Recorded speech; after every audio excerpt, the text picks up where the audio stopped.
Glória a Deus. A paz do Senhor, amados irmãos. Nós estamos agora para mais uma porção da palavra do Senhor. Hoje a gente já entrou direto na palavra e o assunto é uma série de temas sobre avivamento que Deus colocou nos nossos corações para estarmos aqui ministrando aos irmãos. E como Deus tem cuidado da minha vida, como Deus tem tratado com o meu coração. Então, antes de ministrar a palavra, vamos fazer uma oração para Deus nos dar graça, nos dar direção, nos dar aqui, aleluias, a revelação da palavra. Pai eterno, agora nesse momento da ministração da Tua palavra, fale conosco, fale ao meu coração, fale ao coração dos irmãos que aqui estão, fale ao coração daqueles que vão estarem acompanhando por essa live, que vão estarem acompanhando no grupo da igreja. E muito obrigado, Senhor, porque o Senhor tem tratado com a nossa vida cada vez mais através dessa série Avivamento. Obrigado, Pai, em nome de Jesus. Obrigado, irmão Josinei. Glória a Deus. Livro de Joel, capítulo 2. Livro de Joel, capítulo 2, glória a Deus. Joel é capítulo, né? Salmos não é capítulo, mas às vezes a gente cita, né? Capítulo, esquece, cita capítulo, mas salmos são cânticos, né? Então não tem capítulos. Joel capítulo 2, versículo de número 28, a palavra que diz assim: e depois derramarei o meu espírito sobre toda a carne. Os vossos filhos e as vossas filhas profetizarão. Os vossos velhos sonharão sonhos. E os vossos jovens terão visões. Glória a Deus. E até sobre os servos e sobre as servas, naquele dia, derramarei do meu espírito e mostrarei maravilhas no céu e na terra, sangue, fogo, colunas de fumaça. O sol se converterá em trevas, a lua em sangue, antes que venha o grande e terrível dia do Senhor. E todo aquele que invocar o nome do Senhor será salvo, porque no monte de Sião, em Jerusalém, haverá livramento, assim como o Senhor disse, entre os restantes que o Senhor chamar. Glória a Deus. Então vamos já meditar nas Escrituras Sagradas esse tema tão profundo, tão glorioso, que é a respeito do avivamento. Cabe dizer, irmãos, que conforme se pode ver na história dos avivamentos, eles sempre aconteceram em meio a dificuldades, sempre aconteceram em meio a crises, em meio a enfermidades, pandemias, terremotos, uma série de situações complexas, né?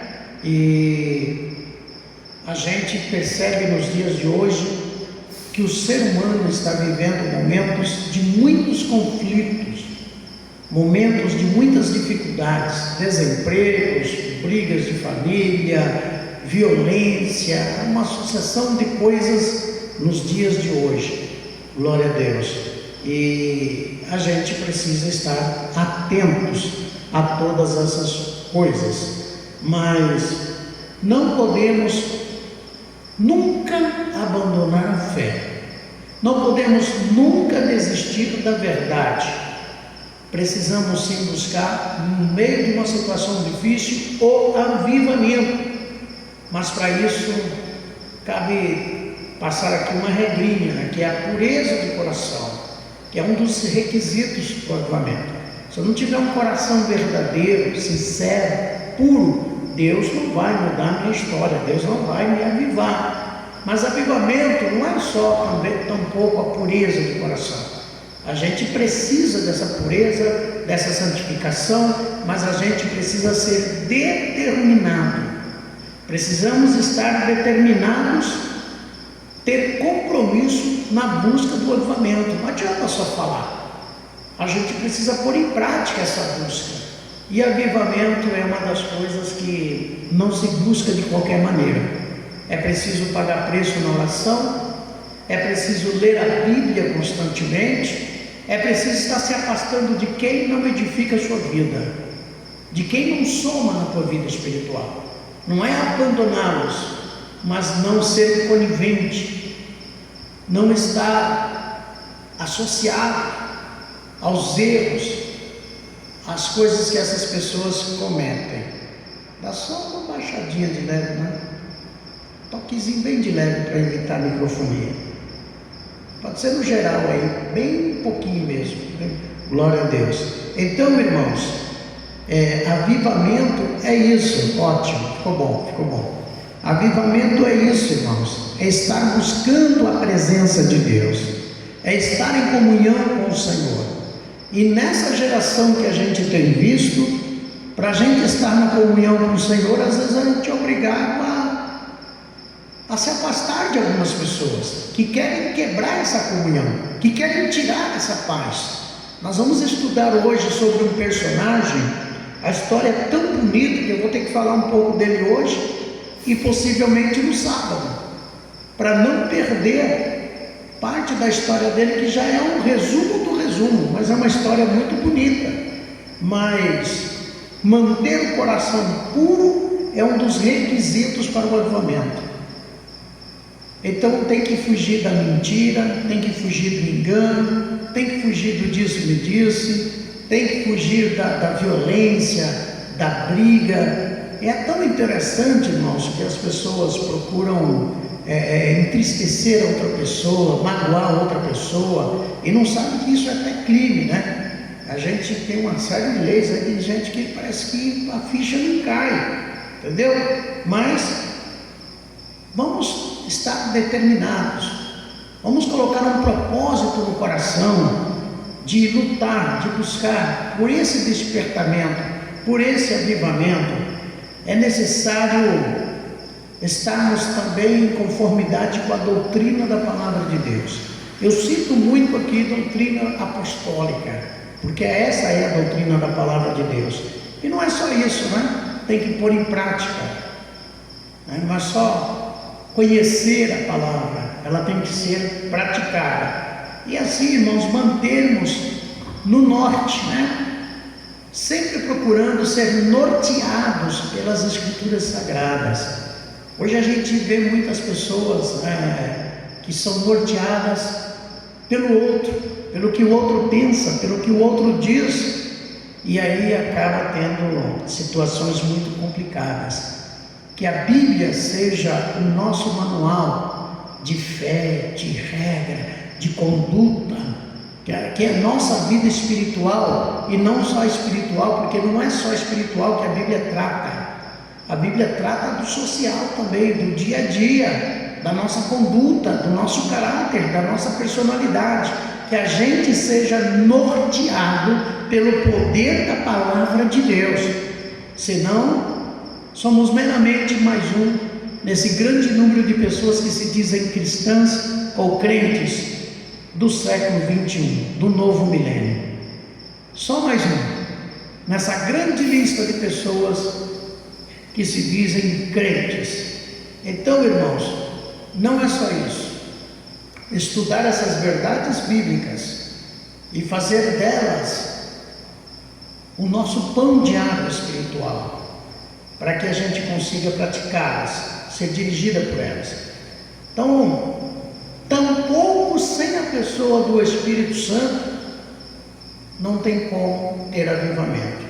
E se notarmos hoje, como já foi falado dias atrás, as pregações não falam muito de Deus, as pregações não citam muito Jesus, muito menos o Espírito Santo. O Espírito Santo é o que menos aparece na maioria das pregações, porque os temas divergem muito, vão desde milagres, de chave de casa, de chave de carro, de casamento e tantas outras coisas do que Jesus. E a gente precisa ter o cuidado, né? A gente precisa estar atentos em relação a todas essas coisas. Olha que a gente está só fazendo aqui uma introdução, um preâmbulo. Tem tanta coisa aqui para a gente aprender hoje sobre o avivamento. E a gente leu aqui Joel capítulo 2, né? Esse profeta que Deus usou antes até mesmo da vinda de Cristo, da encarnação de Cristo, sobre o derramamento do Espírito Santo nos últimos tempos. Como disse no último estudo, vivemos esses últimos dias, esses últimos tempos. E Deus deixou muito claro ali: derramarei do meu Espírito. É isso que eu quero pautar hoje. Derramarei do meu Espírito. A pergunta que eu faço é: que Espírito está atuando por aí hoje? Que Espírito está atuando na vida de muitas pessoas que se dizem homens e mulheres de Deus? Porque um homem de Deus, uma mulher de Deus, ela não faz o mal para ninguém. Ela pode até receber o mal de uma pessoa, mas ela não faz o mal para ninguém. Ela perdoa, ela ama. Mas hoje existe um espírito estranho tomando conta. Isso me fez lembrar, até esses dias eu estava lembrando aqui com a minha esposa, não sei com quem, a gente estava comentando sobre uma irmã do círculo de oração. A irmã orava muito, buscava muito a Deus, e de repente ela parou de ir para a igreja. De repente a gente ia lá, que a gente sempre fez culto nos lares. Hoje tivemos 2 cultos abençoados para a glória de Deus, né? A gente nunca parou, eu nunca vou parar.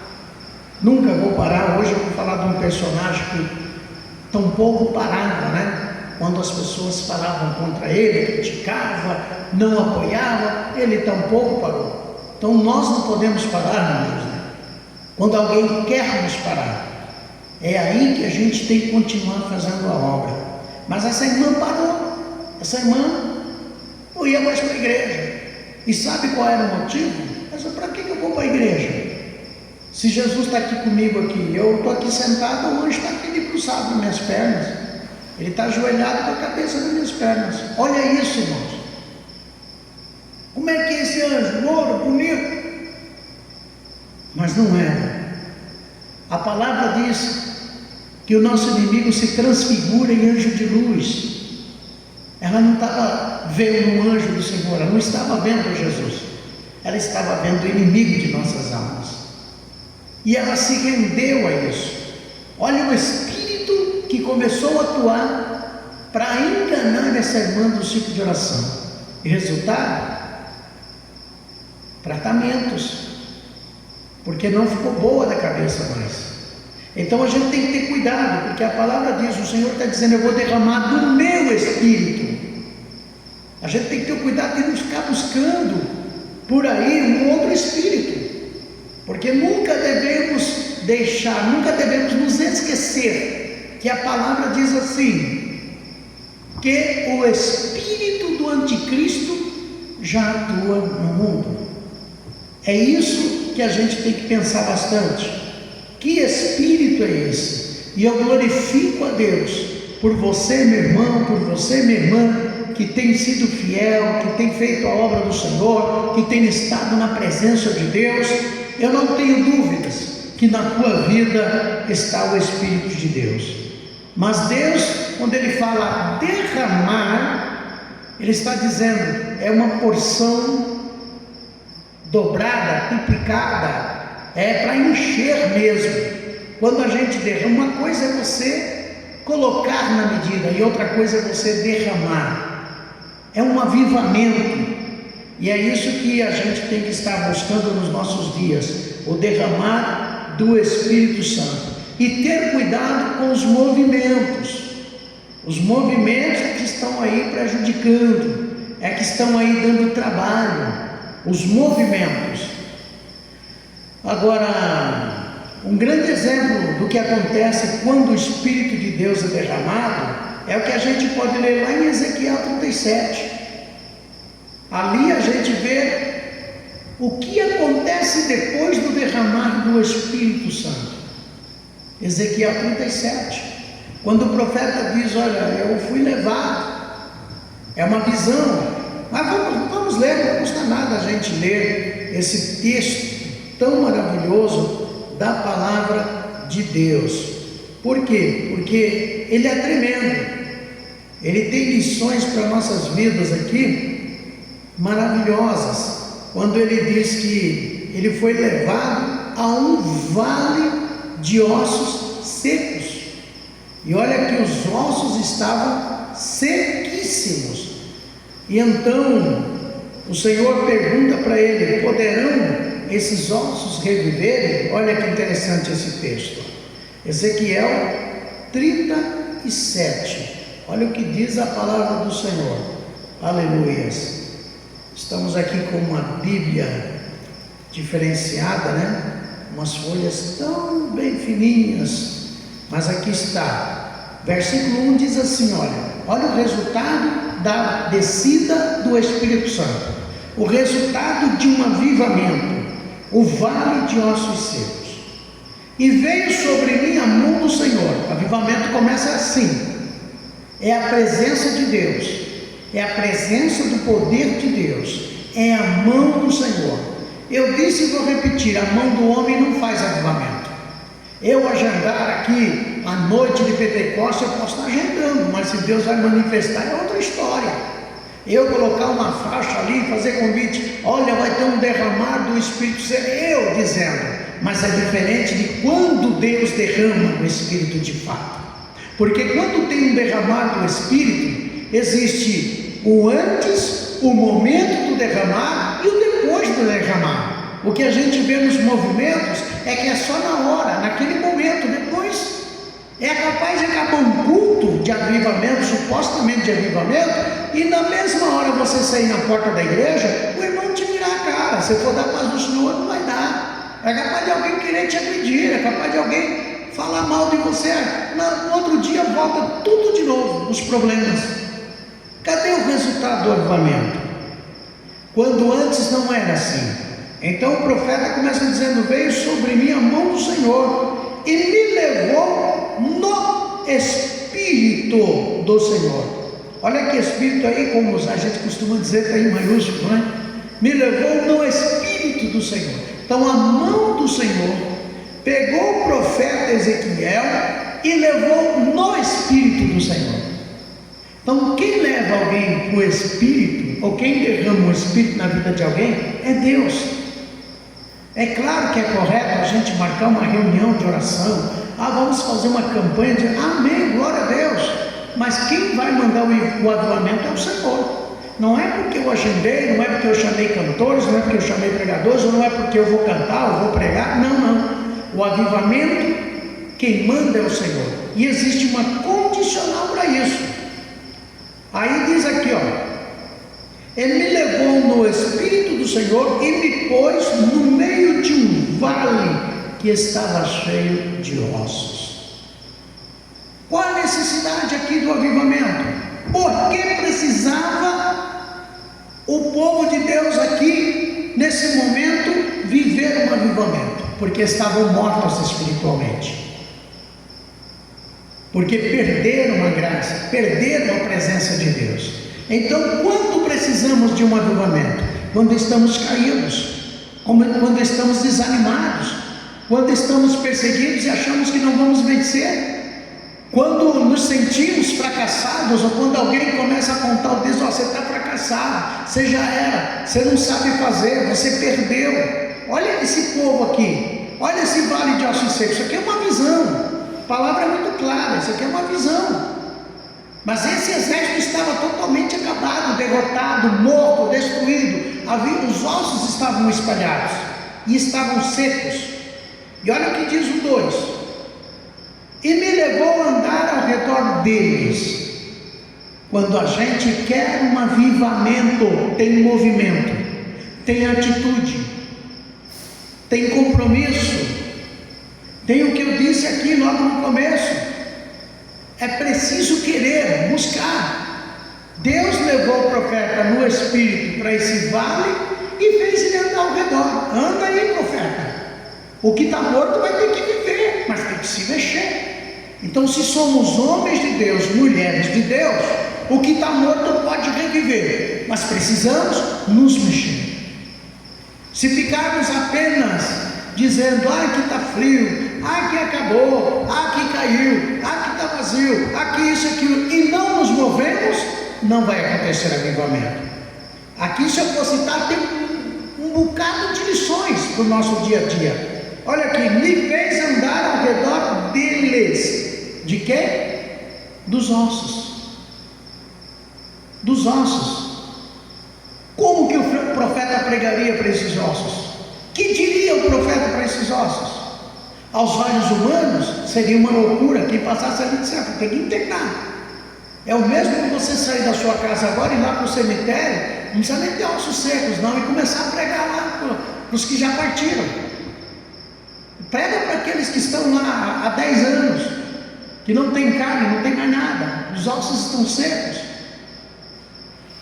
Mas acontece que aqui se trata de um profeta que a mão de Deus estava sobre ele.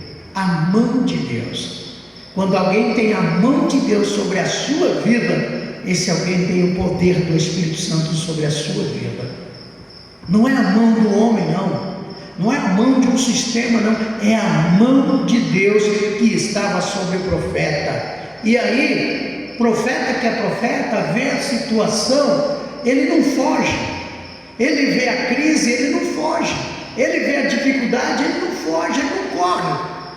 Porque a ordem do Senhor aqui é que ele tinha que andar ao redor deles. E quem fez ele andar? O Espírito do Senhor, o Espírito Santo. E o que aconteceu aqui? Olha só, eu vi que eram muito numerosos sobre a face do vale e estavam sequíssimos. Aí ele começa a ter visão da situação. Visão da situação. Profeta de Deus, homem e mulher de Deus, ela não sai questionando o problema não, meu amado. Essa pessoa busca o poder do Espírito Santo e começa a ter a visão da situação, e aí começa a trabalhar para que se reverta aquela situação. A gente corre, em vez de correr em volta do problema, cercar o problema e ver de fato o que estava acontecendo, a gente faz a fugir. A gente faz é correr da situação. Mas olha só, eu vi que estavam sequíssimos. Tá, vamos lá, irmão Silvana. Problema tinha. O profeta viu ossos, está tudo seco. Mas não é para vermos o problema e somente questionarmos o problema. Aqui em nenhum momento você vê o profeta questionar o porquê do problema. Deus está mostrando o problema para ele, mas não compete a ele questionar o porquê do problema. Compete a ele ser o profeta que vai mudar aquela história. Deus não mandou ele perguntar, ele nem perguntou para Deus, mas por que ficaram secos? Nem era necessário. Então, para que a gente vai ficar pautando o problema, batendo em cima da dificuldade, piorando mais ainda o que já está ruim? Não. Deixa a mão de Deus, vai orar, vai buscar a presença de Deus, deixa a mão de Deus estender sobre a tua vida ou a minha vida, e a gente ser tomado pelo Espírito Santo, e ao contrário de correr do problema, nós vamos começar a cercar, a limitar o problema. Cerca o problema, limita com oração, limita com o poder de Deus, e dê uma solução para o problema. Deixa Deus usar. Olha quanta revelação poderia citar aqui em cima desse texto. Estavam secos. Não vale a pena só denunciar, que a igreja está fria. Não vale a pena só denunciar. O profeta não saiu pregando por aí, olha, eu fui lá, Deus me levou lá na igreja do vale, a igreja do vale está osso seco. Já viu aquela expressão, está osso? Significa o quê? Que está difícil. Está osso, significa o quê? Está complicado. Está osso, significa o quê? Acho que não vai ter mais jeito. Está osso, está difícil. Nem vale a pena, está osso. Mas isso não compete a um homem de Deus ou uma mulher de Deus. A gente tem que crer no poder do Espírito Santo e começar a dar volta na situação, perceber a situação. E aí vem o versículo 3. Não foi Deus que levou? A mão de Deus não estava sobre ele? O Espírito Santo não fez ele andar em volta? O Espírito Santo não fez ele ver o problema? O Espírito Santo não fez ver que tudo ali terminou em osso? Tudo certo? Agora Deus pergunta assim: filho do homem, poderão viver esses ossos? Além disso, da frustração que o profeta tem de ver todo aquele exército sequíssimos, ele precisa estar com o ouvido atento para Deus. Escute bem, preste bem atenção nisso aqui, pois tem tudo a ver com o homem que eu vou trazer da história do avivamento. Preste muita atenção. A gente se frustra sim, meu amado. A gente pensa em desistir sim.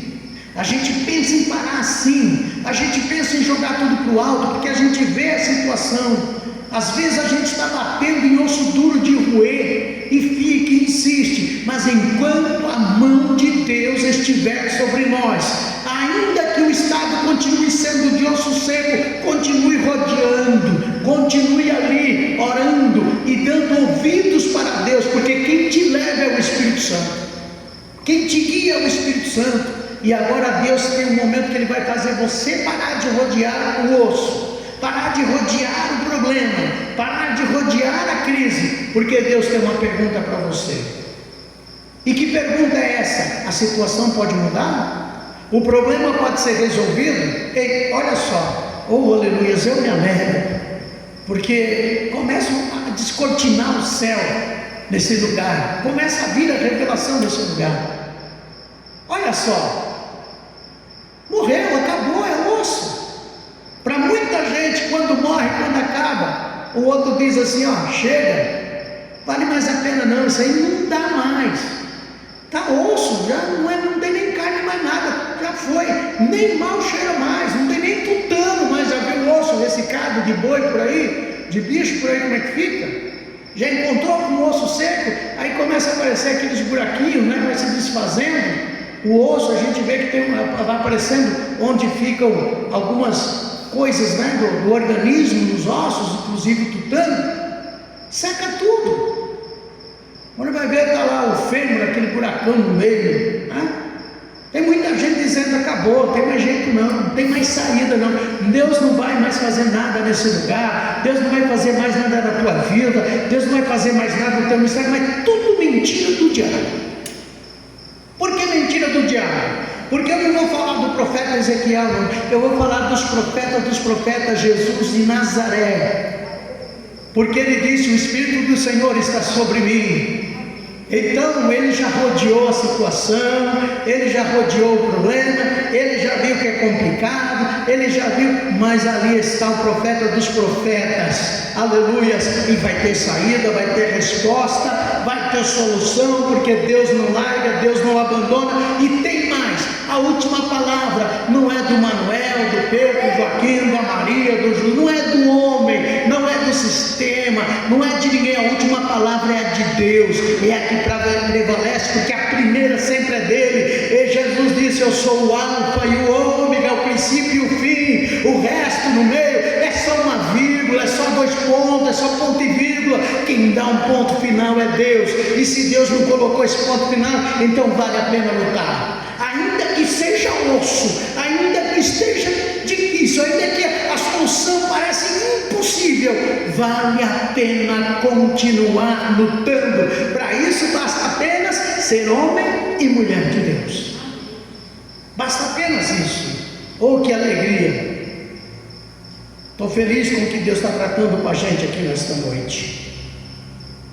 A pergunta de Deus: vai ter solução, profeta? Os ossos viverão?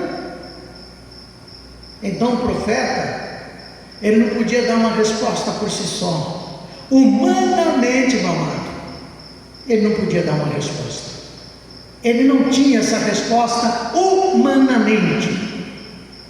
Então, meu querido esposa, nós que estamos aqui, nem sempre nós vamos ter resposta. Deixa o inquisidor ficar perguntando, deixa ficar questionando, mas nem sempre temos resposta. E isso, aleluia, me fez lembrar dos 3 jovens na fornalha, quando o próprio rei pergunta: será que o Deus de vocês pode te livrarem? E eles disseram: quanto a isso, rei, não temos que dar resposta para o senhor não.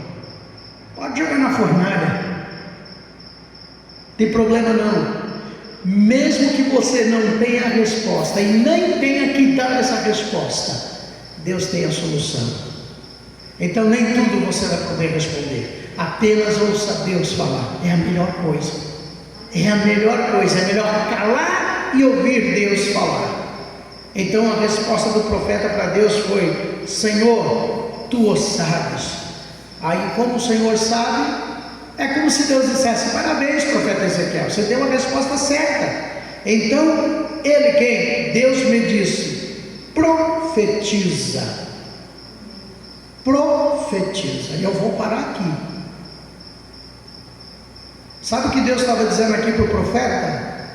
Eu estou te dando legalidade, eu estou te dando autoridade, eu estou te dando poder, eu estou te autorizando a ministrar a palavra profética, a minha palavra. Eu estou te dando a unção, porque ele já tinha o chamado de profeta. Então agora eu te autorizo, eu te encho com o meu espírito e tu vai profetizar. Quer saber, profeta? Só tem uma saída para esses ossos, só uma coisa: a minha palavra que vai sair da tua boca, profeta. Fora isso, esses ossos não reviverão. Fora isso, esses ossos não se levantarão.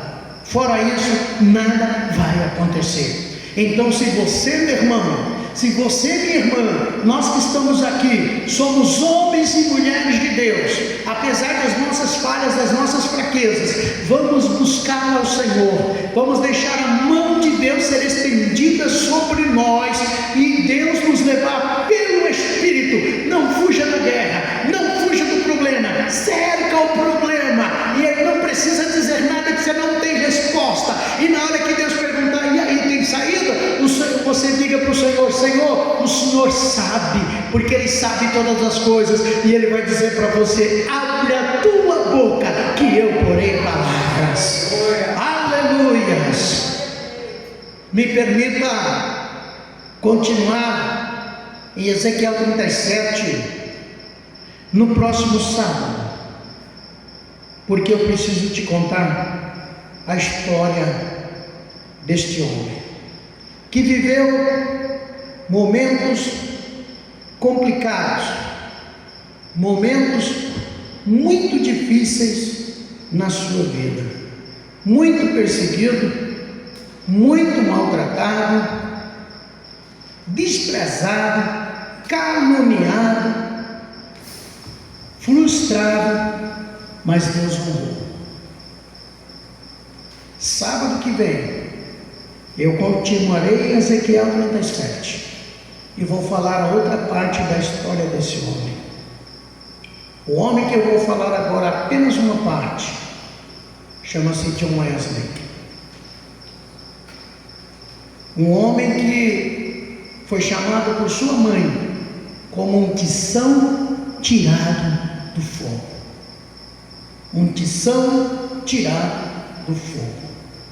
Esse homem que, como pastor, como sacerdote, teve o seu ministério rejeitado por muitos crentes, por muitas igrejas, por muitas pessoas.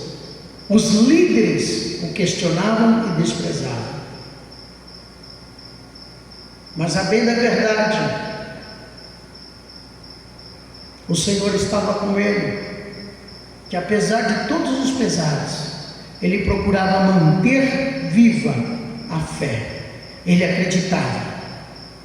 Apesar das circunstâncias, dos ventos contrários, John Wesley, ele não desistiu. Ele continuou firme. E como um crente verdadeiro, ele não aceitava ter uma fé que ele chamava de fé morta, uma fé que não trazia resultados, uma fé meramente religiosa, superficial. Vou na igreja porque eu gosto, vou na igreja porque é bonito, vou na igreja porque me emociono. Mas é uma fé improdutiva, é uma fé que não gera frutos, é uma fé que não dá resultados externos, uma fé que não abençoa alguém, que não muda a história de alguém. É apenas uma fé religiosa. Ele não se conformava com esse tipo de fé.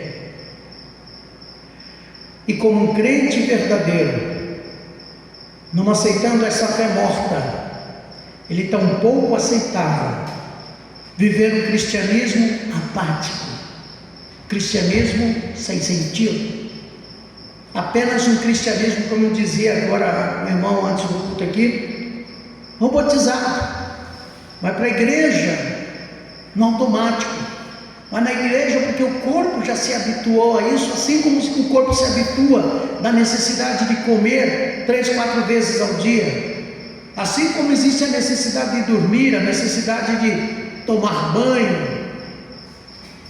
Tem gente que é apenas isso, é apenas obedecendo uma lei física, apenas mantendo uma fé automática, mas não verdadeira. Eu vou porque eu sinto falta do culto, eu vou porque eu gosto dos louvores, eu gosto da palavra, mas não vai porque ama Jesus e tem Jesus na sua vida. Essa é a grande diferença. Quem somos nós? Então ele dizia que devíamos buscar o fogo do Senhor e servi-lo, buscá-lo com muita força, com muita vontade. A gente vê um desânimo tão grande nos dias de hoje, é como se estivéssemos vivendo no vale de ossos secos. A gente não vê resultado, a gente não vê fruto. Quem diria que aqueles filmes americanos do arrebatamento da igreja, do esfriamento espiritual se tornaria uma realidade? Quem diria que os grandes desenhos que a gente viu nas imagens, a igreja do movimento, aquela fila enorme de gente, mas a igreja da oração e da palavra, 3, 4 irmãos, e olhe lá. Mas para John Wesley, devemos sempre buscar o fogo do Senhor, servi-lo com toda a nossa força, com toda a nossa vontade. John Wesley foi considerado, foi chamado de o apóstolo das multidões. Apesar de ser chamado um tição tirado do fogo, e existe uma explicação para isso, ele também era chamado de o apóstolo das multidões. E sabe o que ele disse em uma de suas frases? Eu vou ler porque eu anotei para não citar errado. Senhor, me dê 100 homens que não tenham medo de nada, a não ser medo do pecado, e não desejem nada além do Senhor, além de Deus, e assim eu vou abalar o mundo. Olha que frase é essa. Me dê 100 homens, homens de coragem, homens que não têm medo de nada, mas que tenham medo de pecar contra o Senhor. Me dê 100 homens que não desejem mais nada, que não desejem fama, riqueza, mulheres, que não desejem cargos, posições, mas que apenas o desejo do Senhor. Me dê esses homens e o mundo vai ser abalado. No ano de 1703, na cidade de Peoria, na Inglaterra, nasce John Wesley. Família muito humilde, mas famílias que seguiam o Evangelho, que conheciam a palavra. E a mãe e o pai de John Wesley sempre fizeram eles aprenderem as Escrituras. John Wesley, entre 15 filhos, ou talvez mais algum, a sua mamãe, Susana Wesley, sempre reunia com ele à parte, como reunia com cada um dos seus filhos à parte, e ensinava as Escrituras Sagradas, e ensinava os seus filhos a orar. Quem é o pai e a mãe que está fazendo isso hoje? Tem tanta coisa sendo ensinada para os nossos filhos por aí. Susana Wesley, muito pobre, esposa de Samuel Wesley, não media esforço para ensinar os seus filhos no caminho que deve andar. E então surge esse homem abençoado, aos 5 anos de idade, quando John Wesley tinha 5 anos de idade, eles estavam em casa, ele e os seus mais 14 irmãos, pai e mãe, era uma casa da igreja,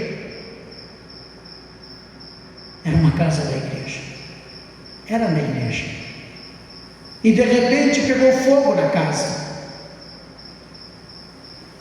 E nisso que pega fogo na casa, os pais saíram, os outros irmãos de Wesley, todos saíram. Quando os pais deram conta, cadê o Wesley? O Wesley não saiu. Muitas pessoas se reuniram e viram Wesley na janela, na parte de cima da casa, de madeira certamente. E agora esses homens fazem uma escada humana, se empilhando um em cima do outro, e conseguiram tirar Wesley do meio das chamas. A mãe o abraça em lágrimas e diz: meu filho, tu és um tição tirado do fogo. Quando Deus, meu amado, isso lhe provoca lágrimas, tem um chamado na vida de alguém. Podem tentarem o que for, podem fazerem o que for, pode acontecer o que for. Se esse homem, se essa mulher ficar firme na presença do Senhor, o cativeiro será virado, será tirado, e o nome do Senhor vai ser glorificado. E esse homem e essa mulher vai impactar a história, porque Deus vai honrar. Eu fico muito feliz quando começo a estudar os pais do avivamento. Todos da família de John saíram, mas John estava preso aos escombros. Ele não tinha forças, apenas 5 anos de idade, mas Deus poupou-lhes a vida, e assim Wesley pôde crescer para fazer a obra de Deus. Até hoje, quando se estuda os avivamentos, quando se prega sobre avivamento, que os pregadores citam John Wesley, até hoje se cita o pregador das multidões, o tição tirado do fogo. John Wesley tinha muito zelo espiritual, ele buscava muito a Deus, mas ele ainda se sentia vazio, e ele precisava que Deus trabalhasse no seu caráter. Então, quando ele vai para Oxford, ali eles formam um grupo de oração e um grupo de estudos bíblicos. Por que estou citando isso pausadamente? São caminhos para um avivamento.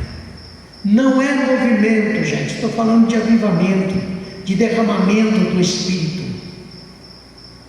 Vamos voltar às sabatinas bíblicas. Vamos voltar às palestras. Vamos voltar a valorizar os estudos bíblicos das nossas igrejas. Havia sabatinas para jovens, palestras bíblicas, temáticas. As escolas dominicais, algumas igrejas estão indo muito bem, e eu cito sempre aqui a sede. Às vezes bate 100 pessoas ou mais.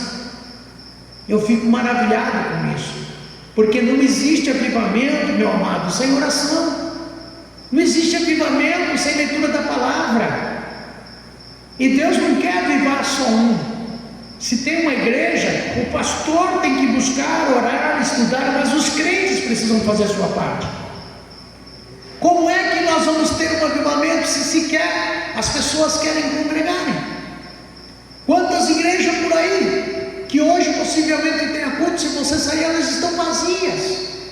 Tem delas que o pastor está sozinho no altar ministrando.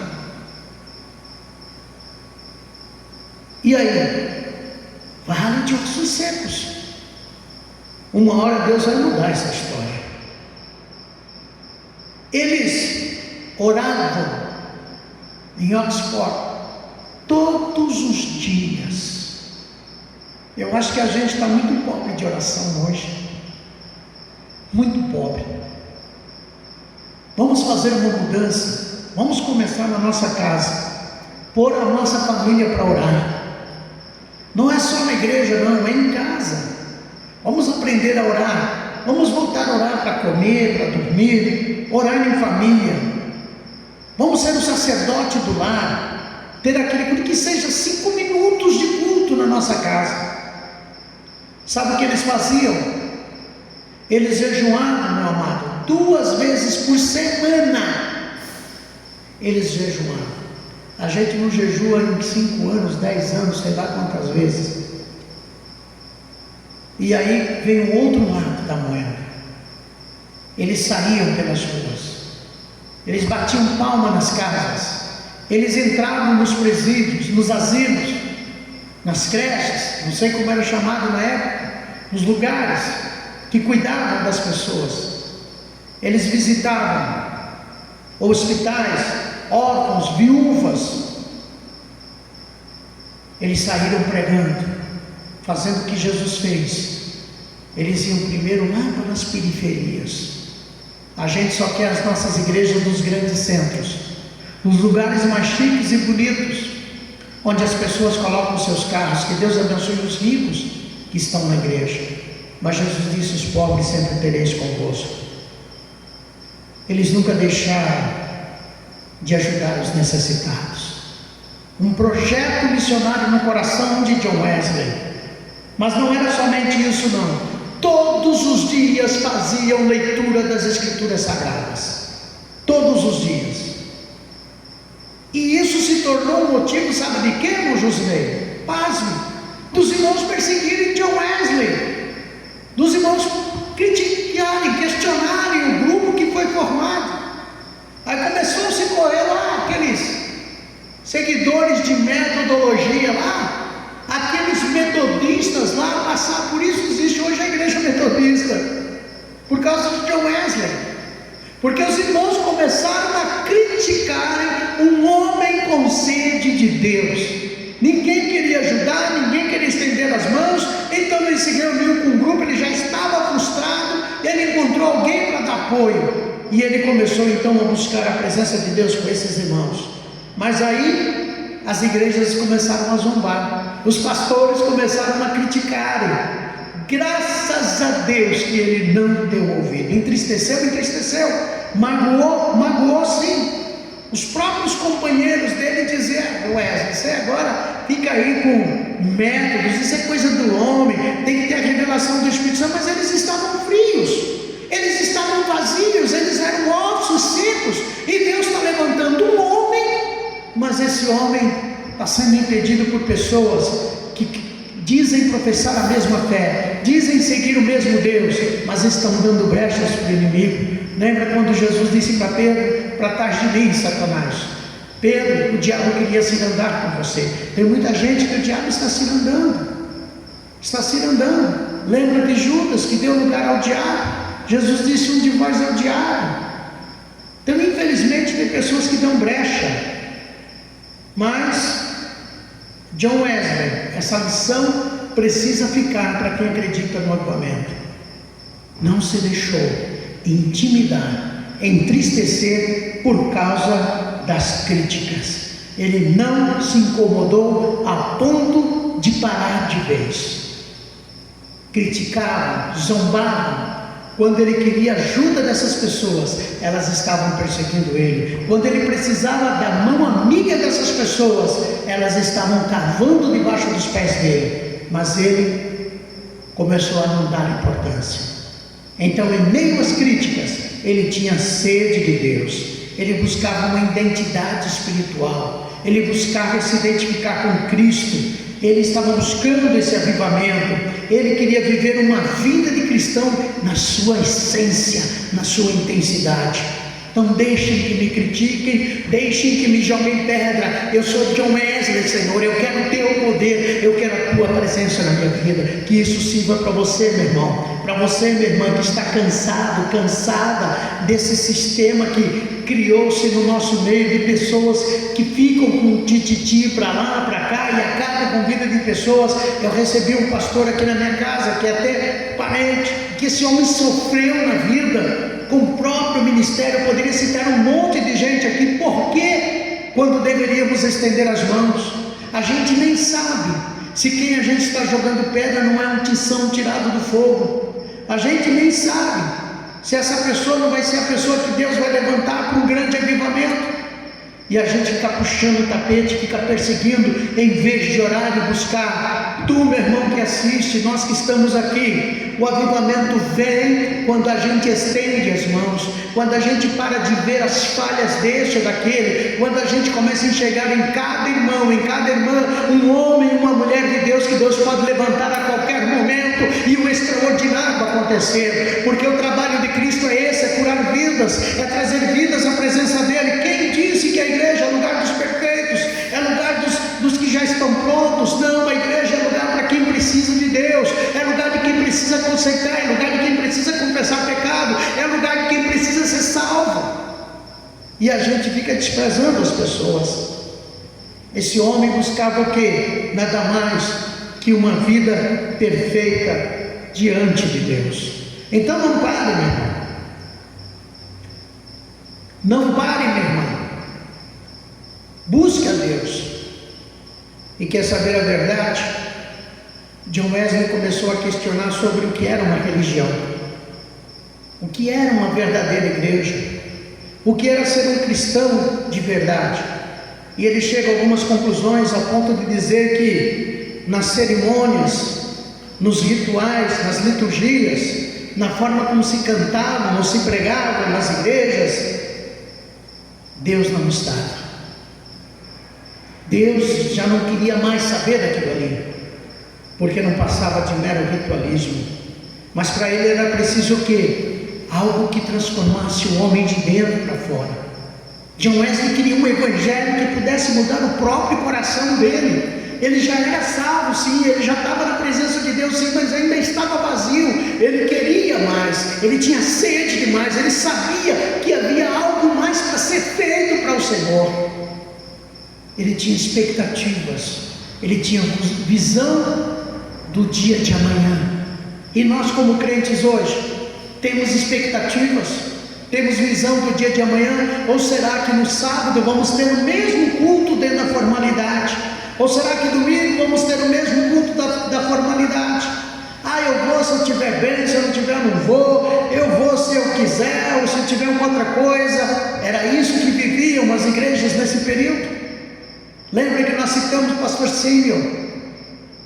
A mesma coisa. Eu começo a fazer um paralelo, eu começo a analisar os avivamentos e vejo que a situação de cada um aqui, nós estamos falando de 1700, pastor Simeon, 1800 e alguma coisa, quase 1900. A situação espiritual era a mesma. Parece que a gente vem se arrastando numa frieza espiritual, não é de hoje.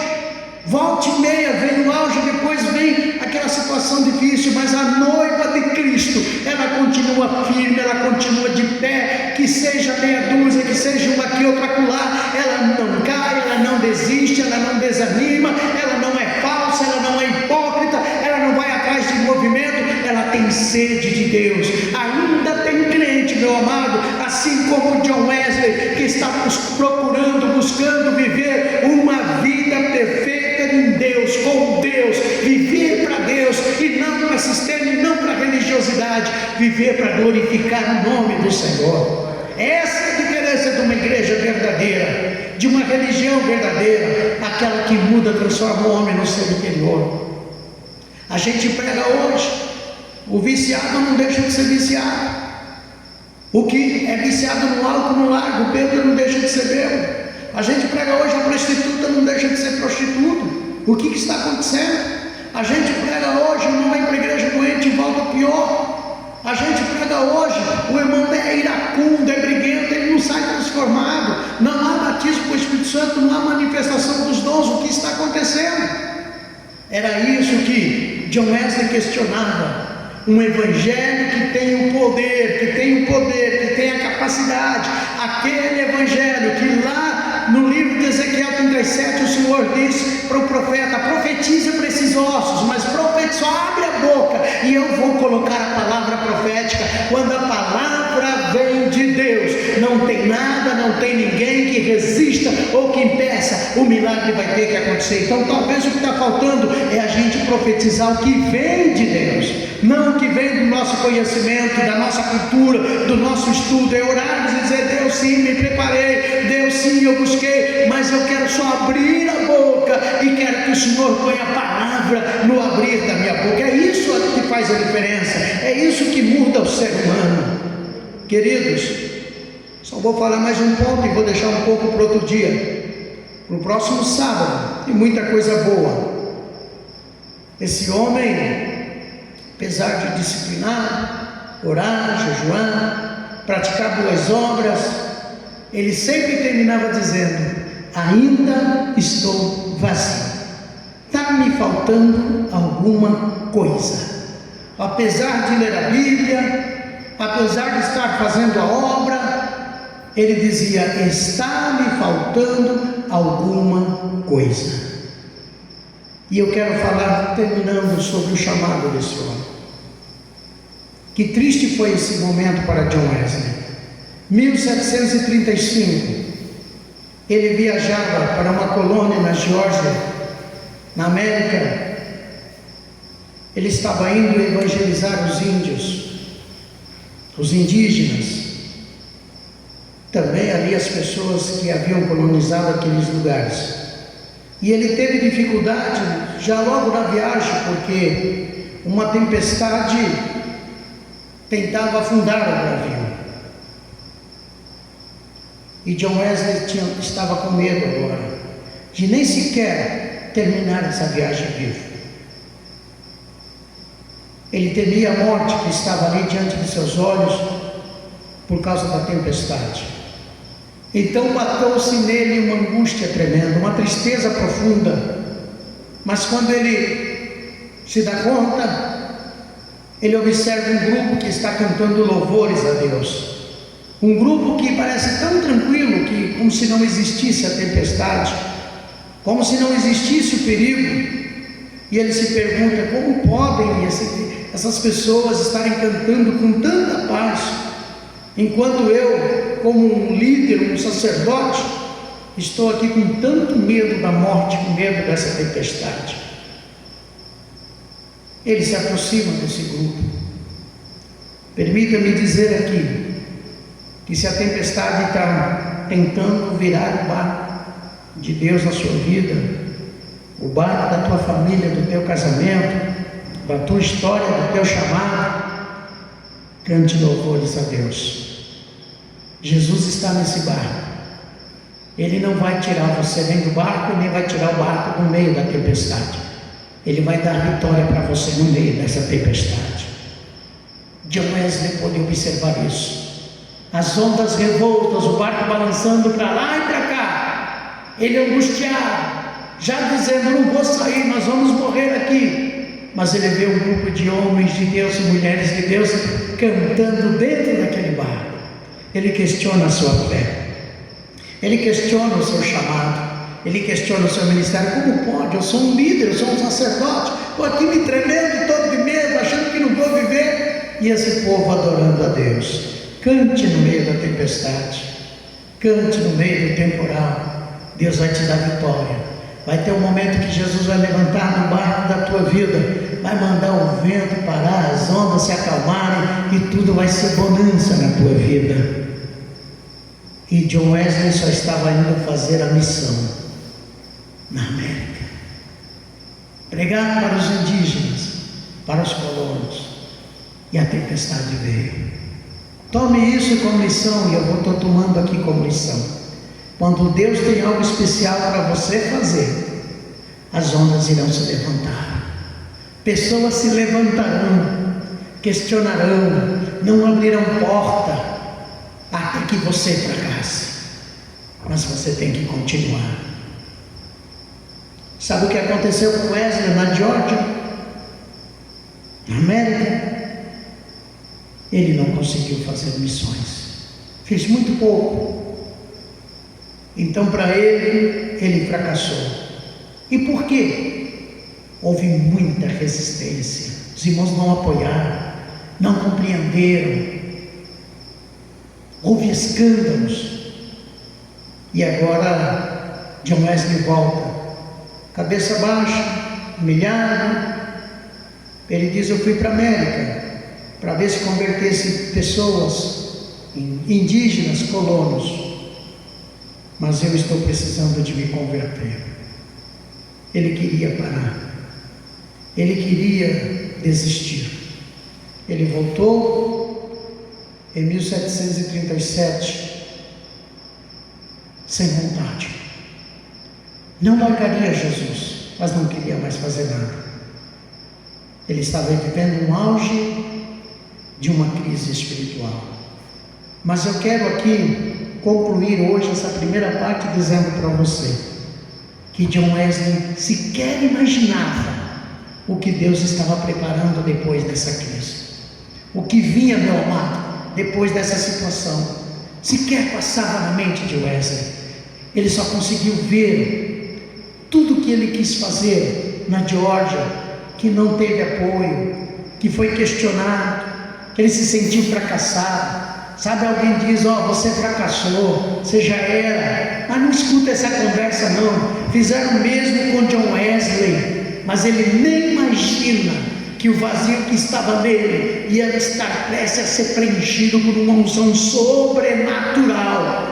Deus o tomaria de forma especial. Então você não pode desistir, você não pode parar porque alguém está dizendo que você tem que parar, você não pode desistir porque alguém está dizendo que você não serve mais, você não pode parar porque alguém diz: ah, você não tem unção. Quem é o ser humano, quem é o homem ou a mulher para dizer que um homem ou uma mulher de Deus não tem unção? Continua firme, meu irmão, continua firme, minha irmã. Ah, pastor, tentei isso, não deu certo, tentei ali, não deu certo, tentei aqui, não deu certo, porque não era de Deus. Mas levanta de novo, vai, empreende, tenta de novo, porque Deus vai dar vitória. Não é hora de parar, não é hora de desistir. Eu fiquei impactado enquanto eu relia, eu estudava, eu meditava novamente na história deste homem, de tantos outros como Wycliffe e tantos outros, John Wesley e tantos outros que ainda vamos citar aqui. Quer saber? John decide buscar a Deus de novo. E tudo aquilo que ele enfrentou, olha que eu falei até dos 5 anos, de como ele nasceu, de como aos 5 anos ele enfrentou o fogo, o que sua mãe Suzy disse a ele: olha, você é um tição tirado do fogo. A gente tem que abrir o olho, que se John Wesley, Deus não deixou as chamas queimarem, por mais que viriam outras chamas do inferno, usando pessoas, ele não seria queimado. Não adianta, quando Deus tem um chamado, no dia, na hora certa, vai acontecer em nome de Jesus. Tudo aquilo só serviu para fortalecer John Wesley. Então que você seja fortalecido com essa história. Para o crente não existe fracasso, derrota, não, só existe a experiência. Aprenda essa lição. Você nunca perdeu a guerra. Pode perder uma batalha aqui, pode perder outra ali, mas levanta a cabeça, soldado, que você não perdeu a guerra. Deixa eu lhe dizer: nenhum ser humano, nenhum sistema está antes ou depois de Deus. Eu já citei, vou citar de novo aqui. Jesus disse: o único Alfa e Ômega sou eu, Jesus de Nazaré. Eu sou o único ontem, hoje e eternamente. E tu, meu irmão, é a mão dele que está sobre ti, é do Espírito dele que ele te leva para lá e para cá. Uma hora Deus vai te colocar de pé diante da crise dos ossos secos e vai pôr a palavra profética na tua boca e vai dizer: profetiza, profetiza, profetiza, porque vai ter mudança. Permita-me dar essa pausa aqui, mas no sábado eu me comprometo em falar mais um pouco desse homem e um pouquinho mais sobre Ezequiel. Nós vamos agradecer a Deus, vou orar por você. Eu estou tomado aqui pela unção. Oh, aleluia, aleluia. É um momento especial, a gente tem que viver isso. E isso, meu querido, isso não é para todo mundo não. Isso é para 1, 2, 3, porque a maioria não acredita, a maioria não quer. Isso é para quem Deus escolheu a dedo. E se tu está aqui nessa noite, se tu está assistindo, é porque Deus te escolheu a dedo. O avivamento é para quem quer, é para quem busca, é para quem tem vontade, é para quem tem desejo. Não é para quem se acomoda, vê a situação e só fica reclamando: ah, que está isso, que é isso, que é aquilo. Levanta em nome de Jesus e deixa Deus te usar, porque Deus não terminou a tua história ainda. Obrigado, Senhor. Obrigado por nós que estamos aqui. Obrigado por aqueles que estão assistindo e aqueles que assistirão. Oh, Marcelo, Anai, obrigado, porque eu sinto o teu poder. Não tem um culto mais que a gente não sente uma unção diferente neste lugar. Obrigado, Pai, porque é para mim, é para mais alguém que queira, e eu estou vivendo o melhor momento na tua presença neste lugar. Apesar de lutas e provas, mas elas não nos intimidarão. Vamos estar sempre liderando a Serenai, acreditando no Senhor. E quando a chama do problema queimar, como tentou queimar John Wesley, o Senhor vai resgatar-nos da livre, nos dá vitória. E quando as ondas levantarem e o vento soprarem, para virarem o nosso barco, o barco da graça, da nossa salvação, para virar o barco do nosso chamado, da nossa família, o Senhor estará ali para acalmar a situação e nos colocar de pé. E quando os homens, como fizeram com John Wesley, virar a cara, não estender as mãos, não se importarem e até tentarem denunciar que o Senhor não está nas nossas vidas, que o Senhor não está com o teu filho, com a tua filha, que a unção foi embora, o Senhor vai mostrar que é pura mentira do inferno, porque a glória do Senhor nesse lugar é tão forte nesta noite, que parece que estamos como Isaías, o trono do Senhor descendo, a glória, a presença do Senhor na casa, e assim o lugar todo tomado pela tua glória, Pai. Muito obrigado, Senhor, por esse momento tão bom que eu estou vivendo, sentindo uma unção sobrenatural com aqueles que estão comigo, Pai. Em nome de Jesus, guarda-nos a cada um de nós, abençoe e leva-nos para os nossos lares, todos aqueles que estão assistindo, e que todos, Senhor, assim como eu estou fazendo, possamos levantar a bandeira do avivamento. Chega, Senhor, de ver esse vácuo, esse vazio na tua casa, na tua obra de uma forma geral, ver o formalismo tomando conta. Não queremos, nós queremos cultos com o poder do alto, com fogo do Espírito, com sinais e maravilhas. Usa-nos, Senhor, levanta-nos, ó Pai, em nome de Jesus. Obrigado, Senhor. Vamos à bênção, apostado tão tomado pela unção de Deus, que se deixar lá até amanhã. Aleluia, aleluia, aleluia. Que a graça de nosso Senhor Jesus Cristo, o grande e eterno amor de Deus, a comunhão e consolação do Espírito Santo seja com cada um de nós. Vamos dizer amém, amém. Deus te abençoe, Deus te guarde. Levante a bandeira do avivamento. Ah, que gostoso, meu Deus, que alegria, que felicidade. Pode parar. Estou tentando. Oh, glória, aleluias. Ah, meu Deus, está valendo a pena.